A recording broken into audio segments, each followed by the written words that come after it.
Mesdames, Messieurs, bonjour, bienvenue aux informations et nous revenons sur l'installation des membres de la Commission Dialogue et Réconciliation. C'était hier une cérémonie solennelle présidée par le chef de l'État.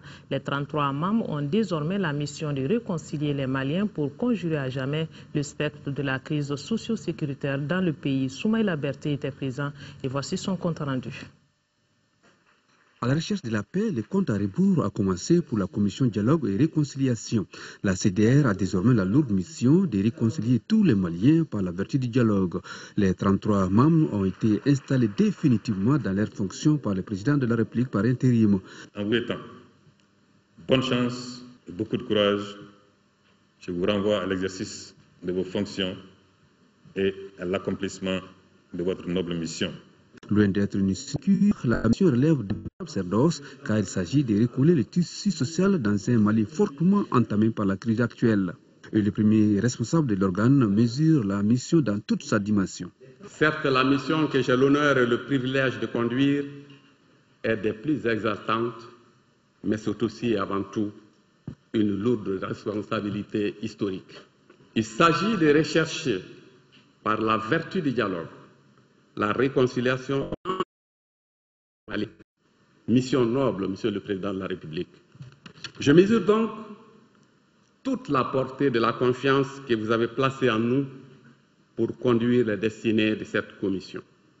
Je mesure également l'attente des populations du Mali en général, celle des régions du Nord en particulier, de sortir enfin de cette situation cauchemardesque. Les 33 membres de la CDR sont issus de toutes les communautés du Mali. Ils sont hommes et femmes et de tous les âges. En somme, des concitoyens de toutes expériences confondues qui doivent rassembler les Maliens pour nouer le fil du dialogue pour une paix durable. Ce qui fera dire au président de la République par intérim que la CDR revêt une importance vitale pour tous les Maliens. Votre mission est de rassembler pour le dialogue et d'œuvrer à la réconciliation, à la paix des cœurs et des esprits. Le Mali, c'est le nord, c'est le sud, c'est l'est et c'est l'ouest. C'est Tinzaouaten, mais c'est aussi Ambidedi. C'est Zégua, mais c'est aussi Gouchbéa. Le Mali est une chaîne de fraternité, une chaîne de solidarité. Rendez cette chaîne encore plus solide. Faites en sorte que chaque maillon de cette chaîne soit renforcé, parce qu'une chaîne a la force ou la faiblesse de chacun de ses maillons. À l'arrivée, les Maliens tiendraient comptables les membres de la Commission Dialogue et Réconciliation de leur mission, dira le président de la République par intérim. Professeur Dioncounda Traoré ne sera pas tendre et s'engage personnellement à veiller à l'obligation des résultats. Et parce qu'aujourd'hui je suis comptable de l'état de la nation, et parce que la Commission est un outil irremplaçable dans la dynamique de reconstruction sociale, morale et spirituelle de notre pays, je veillerai personnellement à l'obligation des résultats qui lui incombent et pareillement, je veillerai à ce qu'elle puisse travailler dans les conditions de sérénité et de sécurité requises. En réponse aux réactions du collectif des ressortissants du Nord sur la mise en place de la CDR, le président de la République s'est dit surpris. Professeur Dioncounda Traoré a assuré que toutes les organisations ont été associées au choix des membres de la commission. Le président de la République par intérim a invité les Maliens à apporter leur soutien à cette année dont la réussite sera la victoire du bien sur le mal. Et puis, on va signaler de passage que les membres de la Cour constitutionnelle ont prêté serment ce matin à l'Assemblée nationale. Et c'était devant le président de la République par intérim. Nous y reviendrons plus en détail dans nos prochaines éditions avec notre reporter Mamari Kone. Le déploiement des casques bleus au Mali est imminent car il a été voté hier à l'unanimité au Conseil de sécurité de la résolution 2100. À partir donc du mois de juillet, quelques 12 000 hommes de la MINUSMA prendront le relais des forces de la MISMA pour une année renouvelable. La résolution a été votée sous le chapitre 7 et rappelle la non-violation territoriale du Mali. Le vote s'est déroulé dans le ministère des Affaires étrangères et de la coopération internationale. Les détails, c'est avec Salif Anougou. Cette nouvelle résolution est un document d'une dizaine de pages.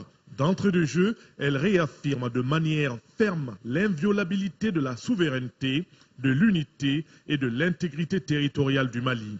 adoptées sous le chapitre 7, comme la résolution 2085, sans nommer explicitement le MNLA, elle enjoint à l'ensemble des groupes armés opérant sur le territoire malien à déposer immédiatement et sans condition les armes avant l'entame de toute négociation de paix. Tout en saluant l'adoption de la feuille de route du gouvernement par l'Assemblée nationale du Mali le 29 janvier, ainsi que la mise en place de la commission dialogue et réconciliation le 6 mars dernier, il s'agit des présidentielles du mois de juillet et des législatives qui vont suivre. Elle décide par ailleurs de la transformation de la MISMA, la mission africaine au Mali, en MINUSMA, la mission des Nations Unies pour le Mali. Détail important, la MINUSMA, qui sera déployée à compter du 1er juillet 2013, période de 12 mois renouvelable, aura un effectif de 11 200 militaires. À cette force s'ajoutent 1040 policiers, une réserve de bataillons capable de se déployer rapidement dans tout le pays quand cela sera nécessaire. Ici, il s'agit du millier de soldats français mis à disposition pour des actions de lutte antiterroriste. Un représentant spécial des Nations Unies sera désigné et va coordonner toutes les actions de maintien de la paix sur le terrain. La MINUSMA va donc contribuer au rétablissement de l'autorité de l'État sur l'étendue du territoire national, au support pour la mise en œuvre de la feuille de route de la transition, incluant le dialogue national et le suivi du processus électoral, à la protection, sans oublier l'assistance humanitaire et judiciaire, ainsi que la préservation du patrimoine culturel. Et de la résolution du Conseil des Unis, Kankouda Traoré, la décision de mettre au Mali le processus de stabilisation du pays. Auparavant, Jean Irian avait été par le Premier ministre. Mouab Diarra nous en parle. C'est la deuxième visite du ministre de la Défense en moins de 2 mois. Des échanges avec le président de la République par intérim et le Premier ministre, le respect de la date de l'élection présidentielle, la situation sécuritaire et l'action du Conseil de sécurité des Nations Unies pour l'envoi des casques bleus au Mali à partir du 1er juillet. C'est une très bonne décision, puisque cette décision a été prise à l'unité. C'est une décision que la France souhaitait, que le Mali souhaitait. Et donc demain, rapidement, la mission des casques bleus va se mettre en place et prendra le relais pour la stabilité du pays. Le président de la République, par intérim, se réjouit de cette décision. Elle devra permettre, selon lui, de poursuivre le processus de stabilisation du Mali. Une très bonne nouvelle.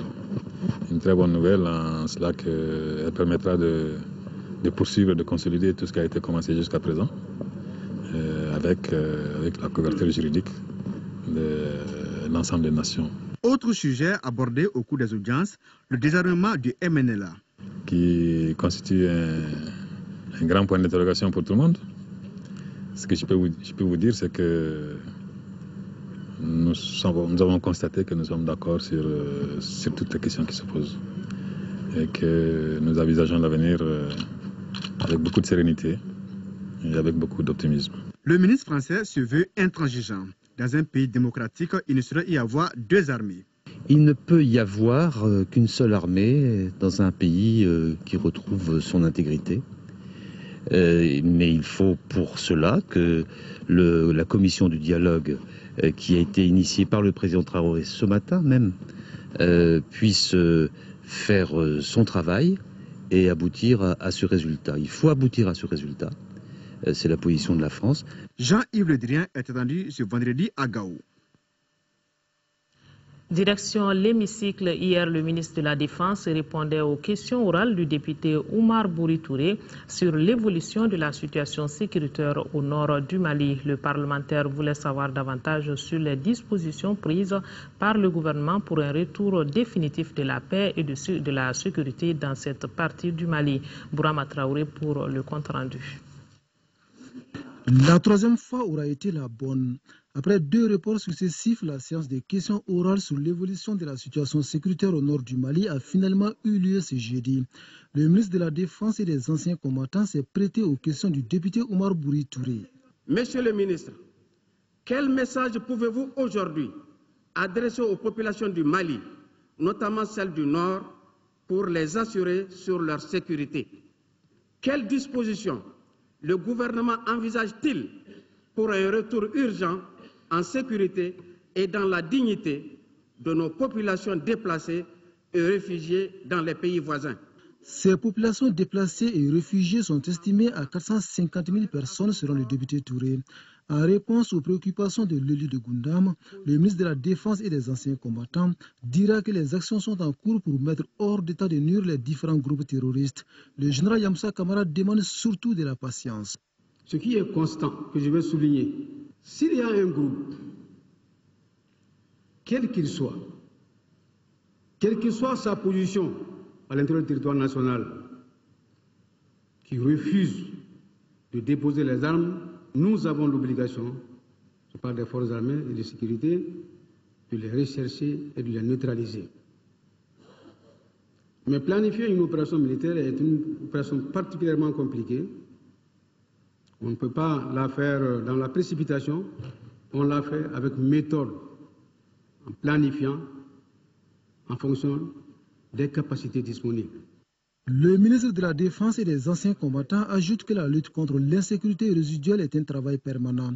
L'insécurité résiduelle sur laquelle revient justement le député Oumar Bouri Touré. Le parlementaire malien fait même des propositions pour sécuriser les populations et leurs biens. Je vous propose d'implanter des camps aux portes d'entrée du désert et de créer des commissariats de police partout où c'est nécessaire.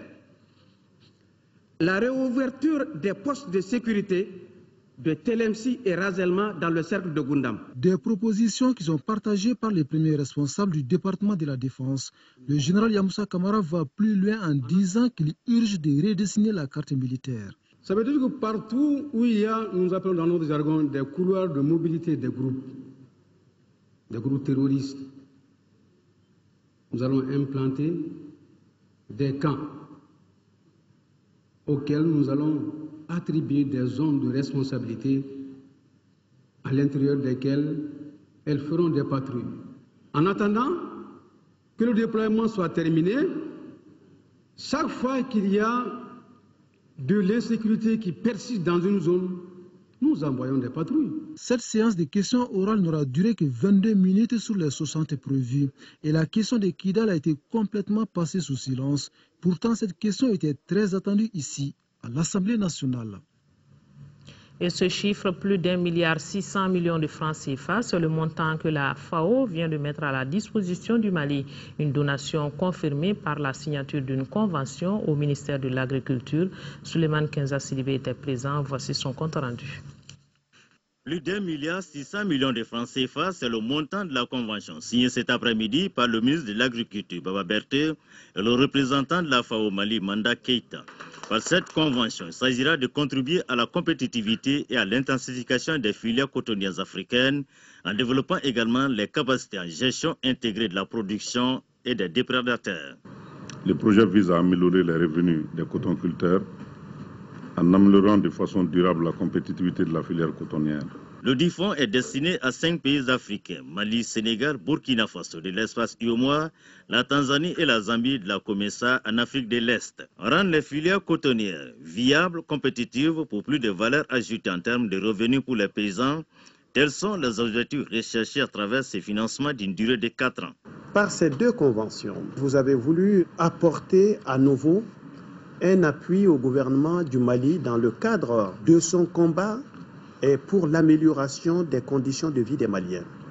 À cet égard, au nom de l'ensemble de l'équipe gouvernementale, au nom des populations bénéficiaires, je voudrais adresser à la FAO tous nos remerciements. La deuxième convention d'un montant de $500 000 américains est destinée aux populations vulnérables mais déplacées de la région de Moti.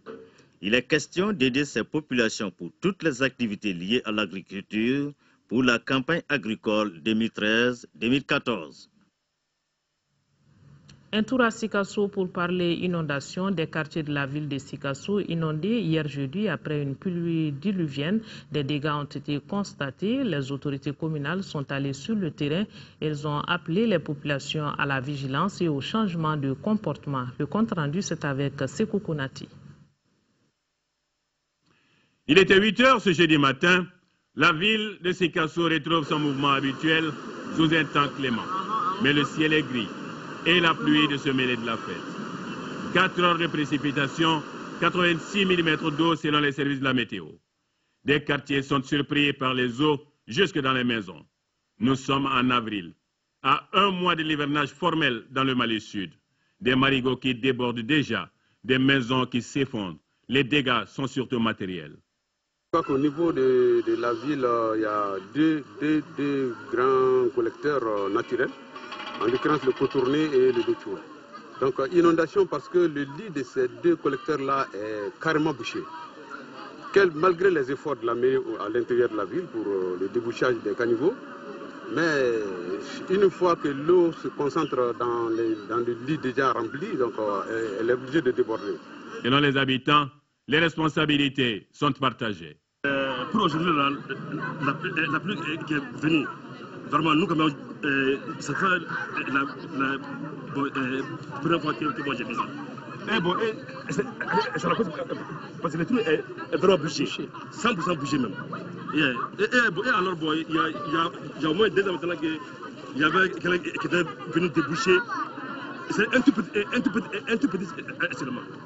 Depuis ça, Et les autorités communales de lancer cet appel.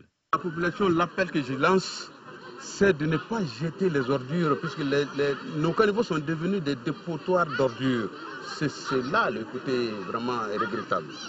En tous les cas, les populations de la capitale du Kénédougou sont averties en cette veille d'hivernage.